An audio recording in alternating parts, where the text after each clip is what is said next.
नमस्कार Ritu Tawde madam. The dashing mayor of Mumbai खूप चांगलं काम करत आहे, खूप चांगलं काम करत आहे. मी रिसेंटली व्हिडिओज बघतो आहे की जेवढे पण धंदे आहेत रस्त्यावरती लागलेले, इलिगली धंदे लागलेले आहेत ते तुम्ही बंद करताय. खूप चांगलं काम करताय. बट एक क्वेश्चन आहे माझं.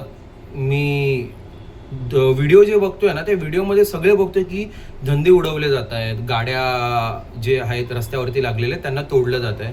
पण मॅडम, ज्या सरकारी कर्मचारी आहेत ज्यांनी हफ्ते घेतले त्याच गाड्यांमधनं, जे ते मुंबई पोलीसमधले असू दे किंवा ते BMC मधले असू दे, ते कोणी असू दे, त्यांच्यावर तुम्ही काय ॲक्शन घेतली? हा प्रश्न आहे मला. म्हणजे चला, गरिबाच्या तर धंद्याचे लागले, ते गेला, धंदा तर संपला तो. पण जो हफ्ता घेत होता इतक्या वर्षापासून, तुम्ही ज्या एरियामध्ये राहता त्या एरियामध्येही खाऊ गल्ली आहे, तिकडेही अजून धंदे लागले जातात. तिकडूनही हफ्ता पोचला जातो. असं तर नाही हफ्ता नाही पोचला जात, नाहीतर इतके वर्ष धंदा तिकडे केला नसता लोकांनी. बरोबर. मग तुम्ही ते सरकारी कर्मचारी आहेत त्यांच्यावरती काय ॲक्शन घेतली? त्याची रील नाही दिसली हो मला. जरा बघा, पॉसिबल झालं तर त्याची पण रील टाका जरा सोशल मीडियावरती.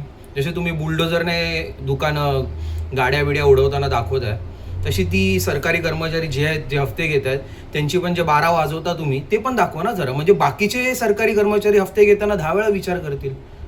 बरोबर ना? माझं चुकलं असेल तर माफी नाही मागत आहे मी, पण मला वाटतं मी बरोबर आहे. तुम्हाला जर मी चुकीचा वाटत असेल तर जय हिंद, जय महाराष्ट्र.